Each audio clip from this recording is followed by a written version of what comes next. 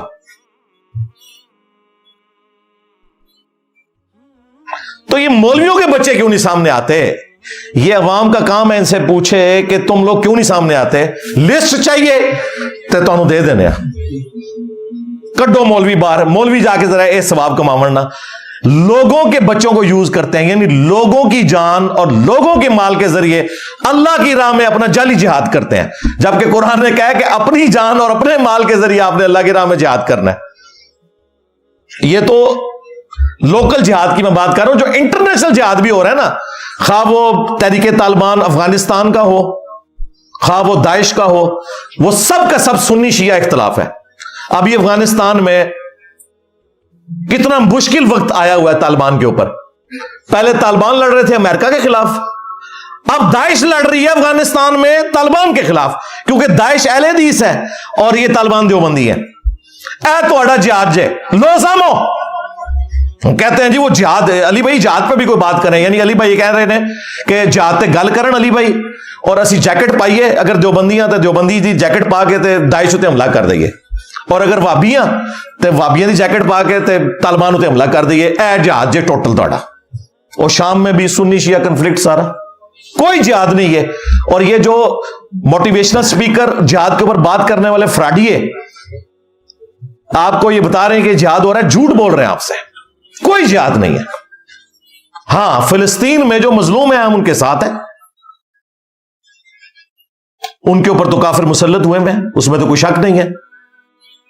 اسرائیل سب سے بڑا بدماش اور اس کا ابا سب سے بڑا بدماش اس وقت شیطان کا ایجنٹ امریکہ, کوئی شک نہیں ہے. لیکن باقی آپ جتنے کہہ رہے ہیں نا, کوئی جہاد نہیں. ان میں سے کوئی فلسطین نہیں پہنچا اسرائیل کے خلاف لڑنے کے لیے, نہ کوئی موٹیویشنل سپیکر, نہ یہ جن کے ایجنٹ بنے ہوئے ہیں.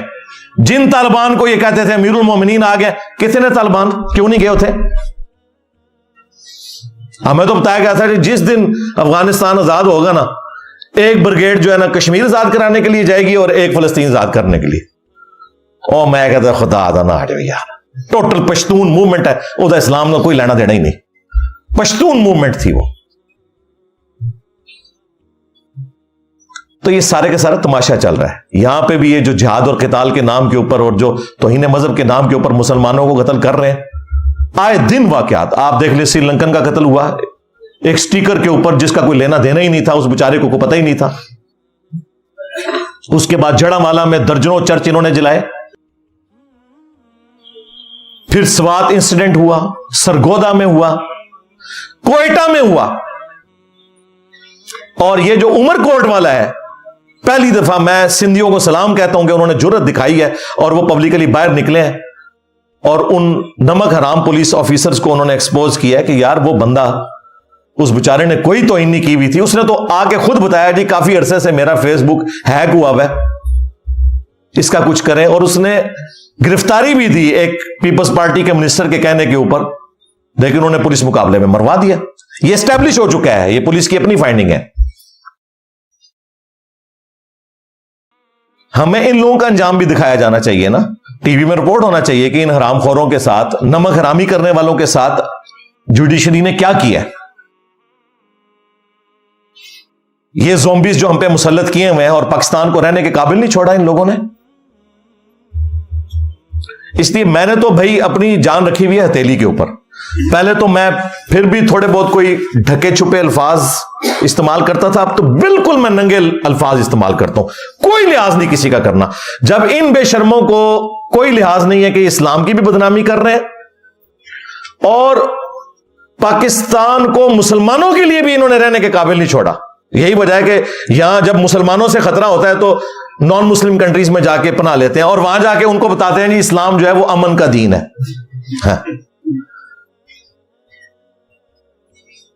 اگو گورا پوچھ لوے کہ جناب امن ہے تو اتنے کے لین آئے ہو, پھر اتنے ہی جاؤ نا جتھے ہے اسلام دا قلعہ, تو منہ اڑ کے بہ جاؤ گے.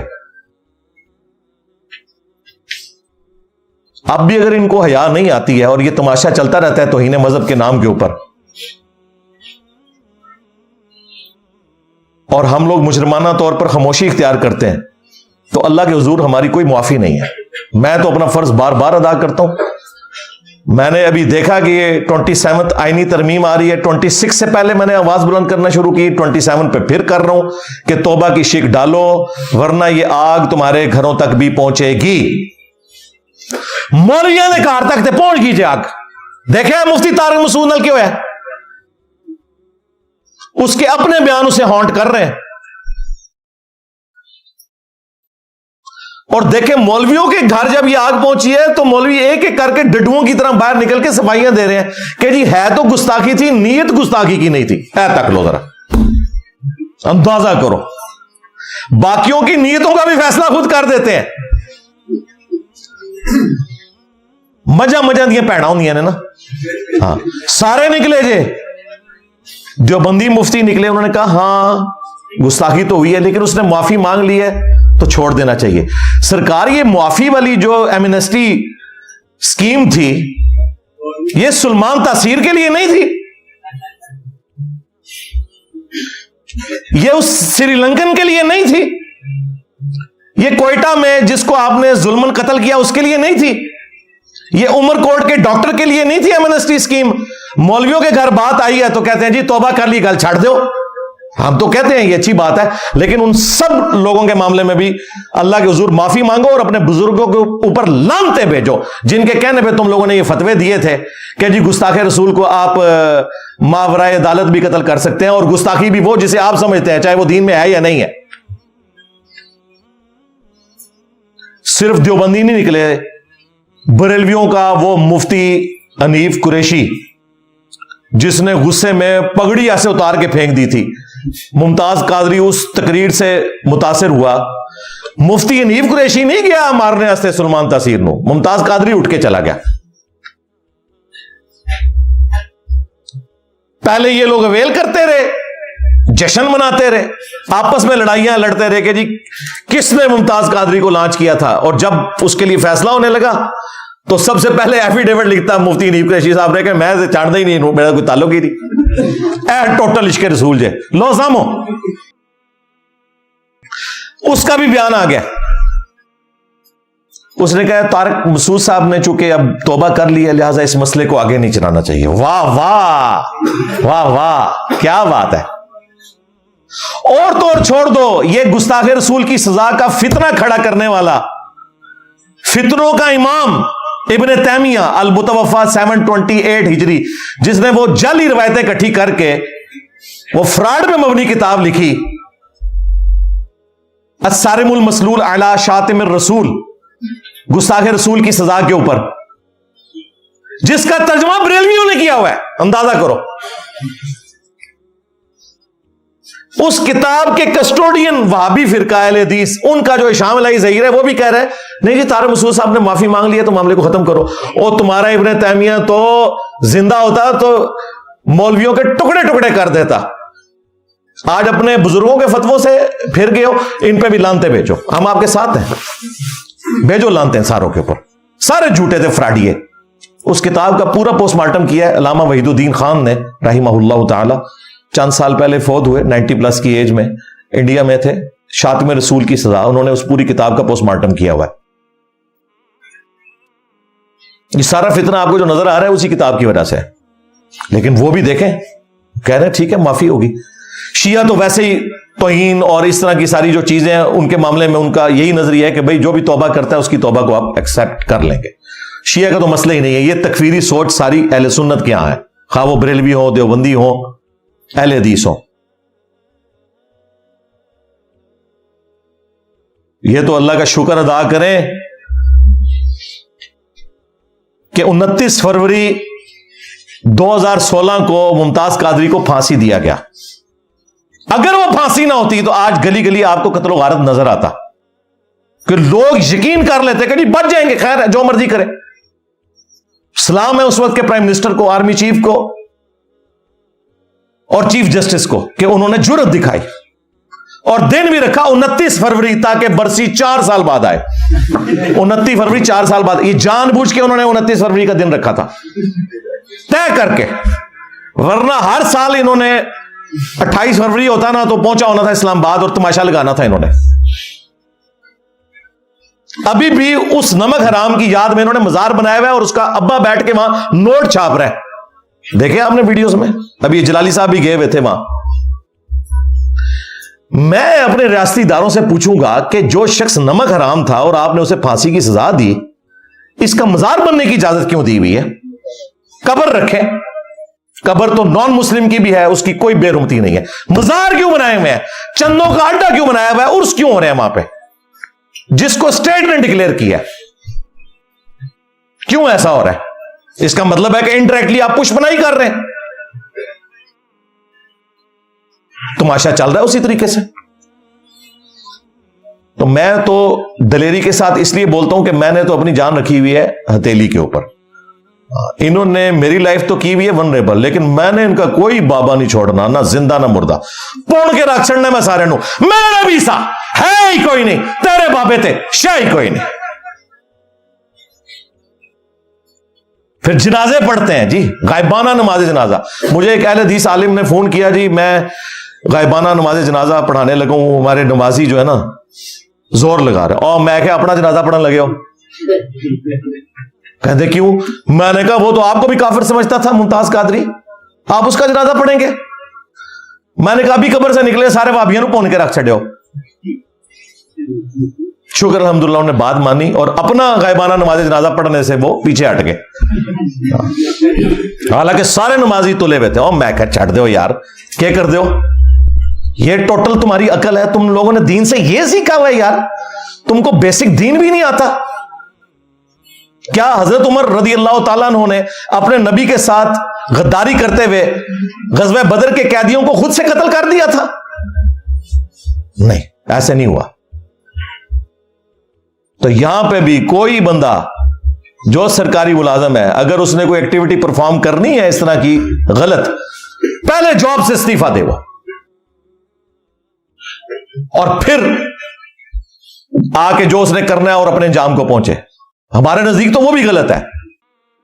تو میں اپنے بڑوں سے بار بار ریکویسٹ کرتا رہا ہوں، کرتا رہتا ہوں، کرتا رہوں گا کہ پلیز یہ توبہ کی شک ڈالیں 295C میں بھی 298 کے اندر بھی، ورنہ یہ آگ جو آج مولویوں کے گھر تک پہنچی ہے نا، آپ لوگوں کے گھر تک بھی پہنچے گی۔ مولویوں کو تو پتا چل گیا نا، تلے گئے ہیں نا، اب کتنی مصیبت پڑی ہوئی ہے ان کو، پہلے ان لوگوں کو احساس نہیں تھا۔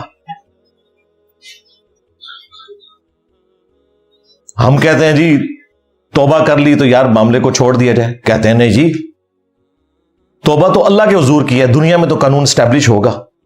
جب مولویوں کی باری آئی ہے تو کہتے ہیں توبہ کر لی کافی ہے۔ یہی بات ٹھیک ہے، توبہ کر لی کافی ہے۔ اور میں آپ کو بتاؤں یہ 295C کی جو سزا ہے نا، اس سے متعلق جب ان کی آڈیوز لیک ہوتی ہیں نا تو یہ آپ کو اصلی بات کہتے ہوئے سنائی دیتے ہیں۔ مفتی تقی عثمانی جو پلانٹ ارتھ پہ دیوبند کا مفتی اعظم ہے اور حنفی فقہ کو بھی سمجھتا ہے، اس کی ایک آڈیو لیک ہوئی ہے جس میں اس نے خود مانا ہے کہ حنفیوں کے نزدیک غیر مسلم اگر توہین رسالت کرے تو اسے قتل نہیں کیا جائے گا، اور مسلمان کرے تو بھی کہتے ہیں اس کی سزا کوئی نہیں ہے۔ لیکن جمہور کے نزدیک یہ جو سزا اسٹیبلش کی جاتی ہے قتل کی، وہ اس وجہ سے کہ وہ مرتد ہو جاتا ہے، وہ مرتد والی سزا اس کے اوپر لگائی جاتی ہے، گستاخ رسول کی سزا نہیں ہے۔ لو سامو، حنفی مسلک میں گستاخی کی سزا قتل نہیں ہے، بلکہ کوئی بھی حاکم اپنے ضوابطین کے مطابق جو سزا تجویز کرے وہ کر سکتا ہے، سمجھے نا؟ الا یہ کہ مسلمان ہو تو مسلمان اس سے مرتد ہو جائے گا، مرتد کی سزا قتل ہوتی ہے، اور غیر مسلم اگر کرے گا تو غیر مسلم جو ہے اس کی سزا قتل نہیں ہے، کوئی اور سزا اس کو دی جائے گی۔ حنفیہ کا مطلب یہ ہے، لیکن جمہور کا قول یہ ہے کہ ہر صورت میں چاہے گستاخی کرنے والا مسلمان ہو یا غیر مسلم ہو، ہر صورت میں اس کی سزا قتل ہے۔ اور پاکستان میں جو قانون بنایا گیا، قانون توہین رسالت، وہ جمہور کے قول پر بنایا گیا کہ اگر کوئی گستاخی کرے تو اس کی سزا قتل ہے۔ اسی مفتی کو کہنا کہ سامنے آ کے ذرا اس کے اوپر بول، جو تو کہہ رہا ہے کہ یہ 295C کی سزا جو ہے وہ جمہور کو دیکھ کے بنائی گئی ہے، فقہ حنفی میں تو نہیں ہے۔ یہی بات غامدی صاحب نے کی تھی تو مفتی منیب الرحمان جو پلانٹ ارتھ پہ مفتی اعظم ہے بریلویوں کا، وہ بھڑک اٹھا تھا کہ بتائیں فقہ حنفی میں کیا سزا ہے۔ تو توبہ والا معاملہ اللہ اور بندے کا ہے، بالکل درست ہے، لیکن جب اللہ نے معاف کر دیا ہے تو آپ کو اللہ سے بڑی عدالت ہے کہ آپ سے بھی فیصلہ لینا پڑے گا۔ سورۃ الفرقان سورت نمبر 25 آیت نمبر 68 سے 70، اللہ تعالیٰ نے اس کائنات کے سب سے بڑے 3 گناہ گنوائے ہیں۔ نمبر 1 شرک، نمبر 2 قتل ناحق جو حقوق العباد میں سب سے بڑا گناہ ہے، اور نمبر 3 بدکاری۔ اور اس کے بعد کہا کہ جو ان سے بھی توبہ کر لے ہم نہ صرف اس کے گناہوں کو معاف کریں گے بلکہ گناہوں کو نیکیوں سے بدل دیں گے۔ اللہ اکبر کبیرا والحمد للہ کثیرا وسبحان اللہ بکرۃ واصیلا۔ مجھے بتائیں کہ اللہ کی گستاخی بڑی ہے یا رسول اللہ کی گستاخی بڑی ہے؟ اللہ کی۔ شرک تو اللہ کی گستاخی ہے نا، اللہ کی گستاخی شرک کی شکل میں اللہ کو گالی دینا ہے۔ سورہ مریم میں آیا قریب ہے آسمان پھٹ پڑے، زمین شک ہو جائے اور پہاڑ ریزہ ریزہ ہو جائیں، ان دعوا للرحمن ولدا، جب یہ کہتے ہیں رحمان نے بیٹا جنا۔ بھائی آج 2.25 ارب کرسچنز کیا خدا کے لیے بیٹا تجویز نہیں کر رہے؟ یہ خدا کے گستاخ نہیں ہے تو کیا ہم انہیں قتل کرنے نکلیں گے؟ نان مسلم ہے، وہ ان کا عقیدہ ہے۔ اب آئے مسلمانوں کی طرف۔ مسلمانوں میں اگر کوئی ایسی بات رپورٹ ہوتی ہے توبہ کر لے تو کافی ہے. ورنہ مجھے بتائیں جن لوگوں نے مزارات بنا کے شرک کے اڈے کھولے ہوئے ہیں, مرد و عورت کا وہاں پہ اختلاط ہے, سر عام سجدے کر رہے ہیں, ہمارے نزدیک تو یہ مسلمان اللہ کے گستاخ ہیں. تو بسم اللہ کریے پھر تھوڑے تھے. اس کا کوئی اینڈ نہیں ہوگا. لہذا یہ توبہ والی بات آئین میں ایڈ کرنا ضروری ہے. یہ قرآن کے مطابق ہے. جامعہ ترمذی میں حدیث ہے, موت کے غرغرے سے پہلے پہلے توبہ قبول ہے. موت کا غرغرہ نہیں آیا, آپ نے توبہ کی, خواہ جتنی مرضی بڑی کوئی گستاخی ہوئی ہے, اللہ کے حضور آپ کی توبہ قبول ہے. اللہ کے حضور قبول ہے تو بھائی مولوی, بزرگ, بابے اور یہ جعلی اشکان رسول جو بنے پھرتے ہیں, یہ تو شاہی کوئی نہیں. اللہ سے ڈر جائیں. ابھی حالت یہ ہے کہ آپ کو فیس بک کے اوپر ایسی تصویریں ملیں گی, ٹوکے اٹھائے ہوئے, ان کے اوپر لبیک یا رسول اللہ لکھا ہوا ہے. اندازہ کریں یار, یہ ٹوکے میدان جنگ میں کافروں کے خلاف چلتے نا تو ہم مانتے کہ یہ ٹوکے واقعی کوئی اسلام کے لیے کھڑے ہوئے ہیں, وہ بھی میدان جنگ میں. عام حالت میں کافر کو بھی نہیں آپ قتل کر سکتے. یہ لبیک یا رسول اللہ لکھ کے آپ ذرا مجھے ایمانداری سے بتائیں یہ ٹوکا چلنا کس کے اوپر ہے؟ مسلمانوں کے اوپر. آپ اونچی آمین کے رفع الیدین کریں مسجد میں, آپ کو کوئی خطرہ نہیں ہے کسی نان مسلم سے. خطرہ ہے تو مسلمان سے, اس مسلمان سے جس کی نماز قادیانیوں والی ہے. جی, حنفی بریلوی, حنفی دیوبندی, حنفی قادیانی. قادیانی فقہ میں حنفی ہیں, بغیر رفع الیدین کے نماز پڑھتے ہیں. ہم اور ہمارے سٹوڈنٹس بخاری اور مسلم میں جو لکھا ہوا ہے طریقہ اہل سنت کے ہاں رکوع میں جاتے وقت اور رکوع سے اٹھتے وقت رفع الیدین والا, ہم اس طریقے کے مطابق نماز پڑھتے ہیں. لو سامو, وہ قادیانیوں کا جو سو کالڈ خلیفہ ہے نا, اس کی تو ویڈیو موجود ہے کہ ہم فقہ میں حنفی ہیں.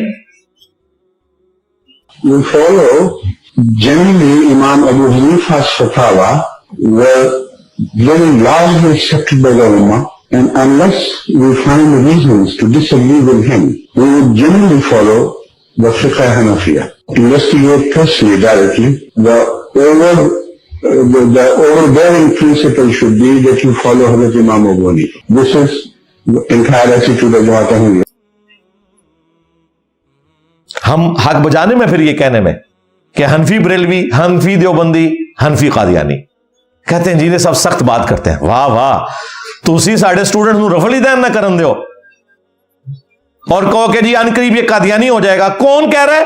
چشتی رسول اللہ, تھانوی رسول اللہ پارٹی, نسوے تو ہے. پھر تمہارا جو غوث پاک تھا جس کا ایک دھوبی تھا, جو امداد اللہ بہاجر مکی بریلوی اور دیوبندیوں کا مشترکہ ابا, جو اس دھوبی کا دفاع کرتا رہا کہ جی میں غوث پاک کا دھوبی ہوں. تمہارے غوث پاک اور ہمارے عبد القادر جیلانی المتوفا 561 ہجری, انہوں نے غنیت الطالبین میں نماز کا وہی طریقہ لکھا ہے جو بخاری اور مسلم میں ہے, رکوع میں جاتے وقت اور رکوع سے اٹھتے وقت رفع الیدین کرنا. نہیں جی وہ حنبلی تھے, تسی کیوں حنفی ہو پھر؟ ویسے انہوں نے لکھا میں حنبلی ہوں. تمہارے پیر کو زیادہ نماز آتی تھی کہ تمہیں آتی ہے؟ تم تو کہتے ہو یہ مکھیاں مارتے ہیں. آج کل ویسے نیا ورژن نکالا نہیں, سارے طریقے ثابت ہیں. نسوے تو ہیں, جھوٹے ہو. کل تک کہندے سو بت رکھ کے آندے ہیں, ان کہندے سارے طریقے ثابت نے. اصل بھی جناب اپنی دم کٹی ہوئی ہے تو چاہتے سب کی کاٹ دیں.